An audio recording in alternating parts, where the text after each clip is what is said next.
All right.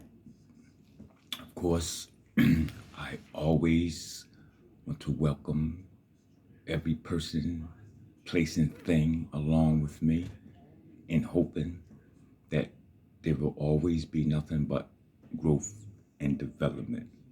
All right. As well for you as it is within self here. I'll bring today a little information and I'm going to read it and maybe speak on it. However, it is intended as a food for thought for you. All right? It is a situation in which you can sit here and take this information to dissect it, digest it, and eventually what we want to do is manifest this. Let it be known that circumstances, however, are so complicated. Thought is so deeply rooted and the condition of happiness varies so vastly with individuals that individual's entire soul condition, although it may be known to them, cannot be judged by another from the external aspect of life alone. A person may be honest in certain directions, yet suffer privations. A person may be dishonest in certain directions, yet acquire wealth. But the conclusion usually formed that the one individual fails because of their particular honesty and the other of that prosper because of their particular dishonesty is the result of a superficial judgment, which assumes that the dishonest person is almost totally corrupt and the honest person almost entirely virtuous. In the light of a deeper knowledge and wider experience, such judgment is found to be erroneous.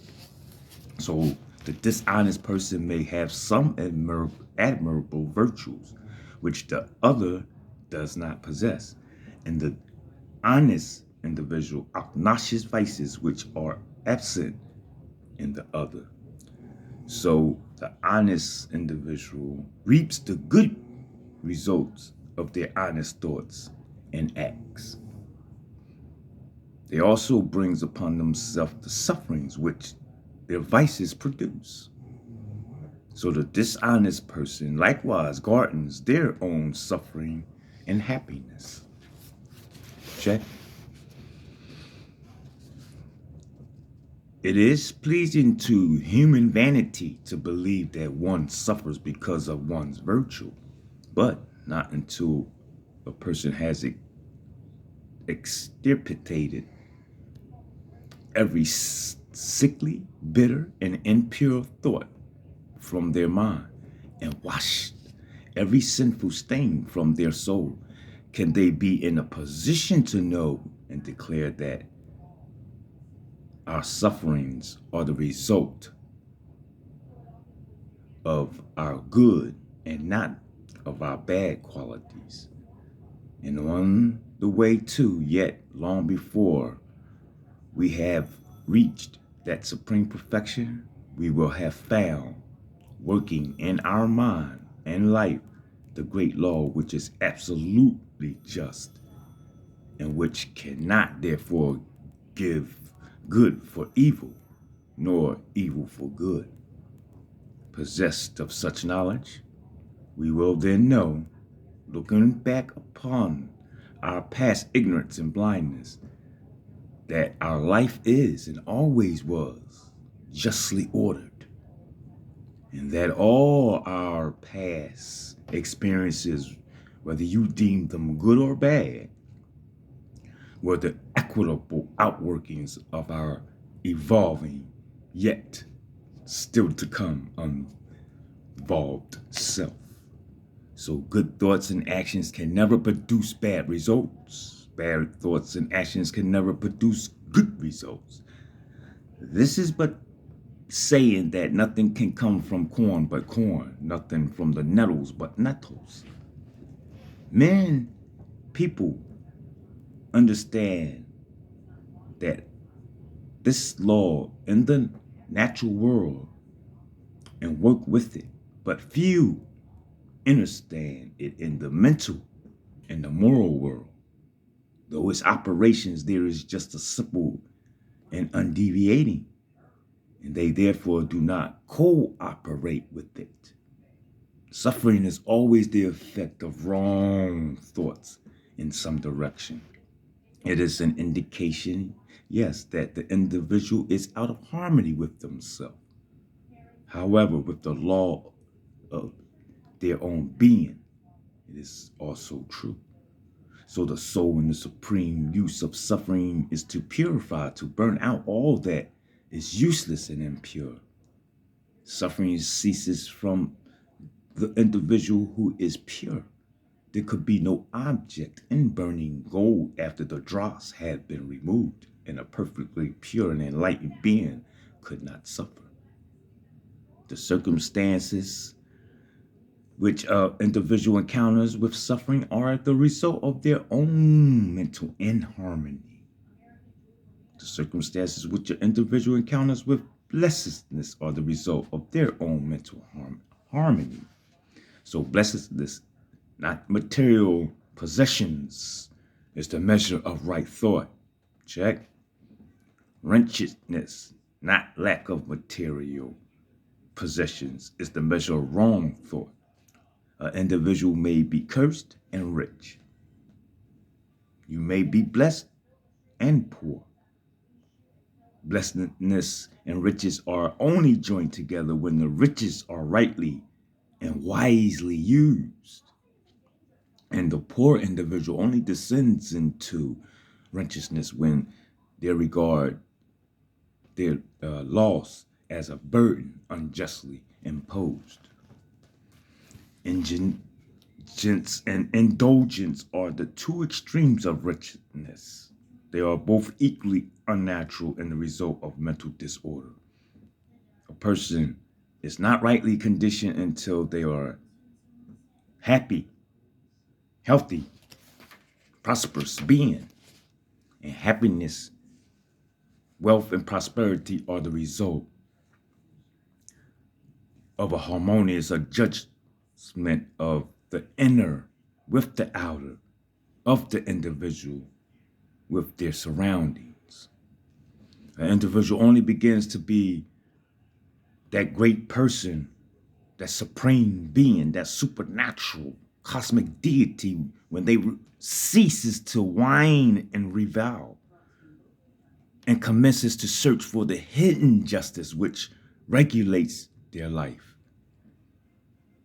And as they adapt their mind to that regulating factor, we ceases to accuse others as the cause of my condition and builds upon myself up in a strong and noble thought, ceases to kick against circumstances. Leave it alone. You're wasting your energy.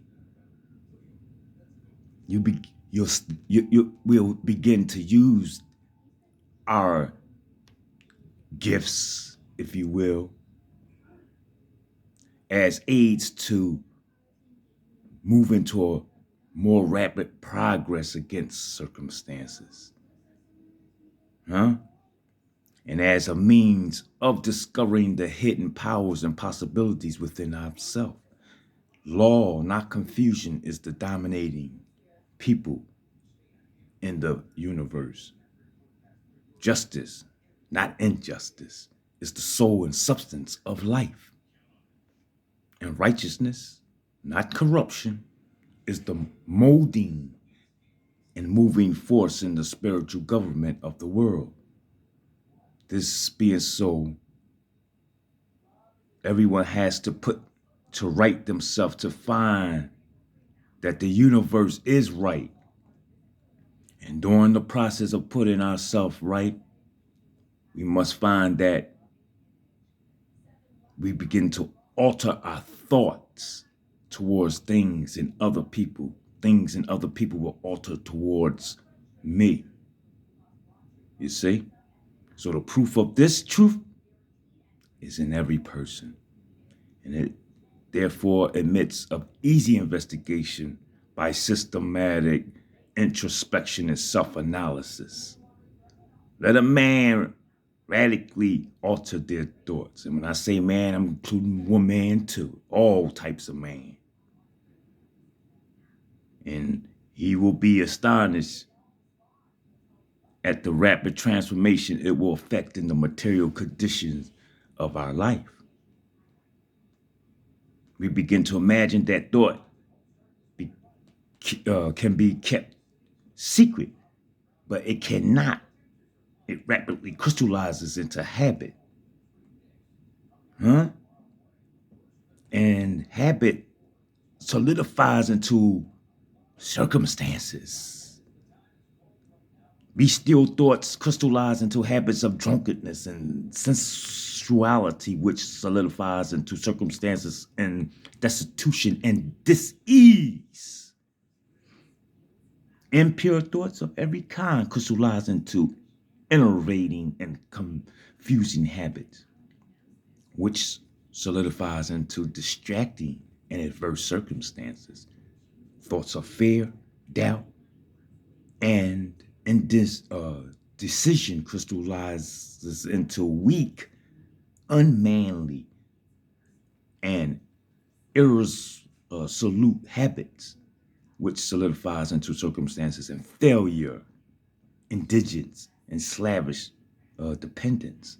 Lazy thoughts crystallizes into habits of uncleanliness and dishonesty, which solidifies into circumstances of nothing but foulness and beggary. Hateful and condemnatory thoughts crystallize into habits of accusations and violence, which solidifies into circumstances of injury and persecution. Selfish thoughts of all kinds crystallizes into habits of self-seeking, which solidifies into circumstances more or less distressing. A lot of you need to be careful with that too. A lot of people, they get to seek so much of themselves, they forget to maintain balance and harmony with the outer world. So on the other hand, beautiful thoughts of all kinds crystallizes into habits of grace and kindliness, which solidifies into a genial and sunny circumstances. Pure thoughts crystallize into habits of temperance and self-control, which solidifies into circumstances of repose and peace. Thoughts of courage, self-reliance, all these things crystallizes into manly habits, which solidifies us into a success and plenty of freedom, and so forth and so forth. Energy, all right? It's all about crystallization. A particular train of thought persisted in, be it good or bad, cannot fail to produce its result on the character and circumstances. So a man cannot directly choose his circumstances, but he can choose his thoughts. And so indirectly, yet surely, you shape your circumstances. Nature helps everything, everybody, woman and man, to the gratification of the thoughts, which they must encourage, and opportunities are presented which will mostly speedily bring to the surface both good and these evil thoughts. Let an individual cease from their sinful thoughts, and all the world will soften towards them and be ready to help. Let individuals put away their weakly and sickly thoughts, and lo, watch how opportunities will spring up on every hand to aid them with strong resolutions.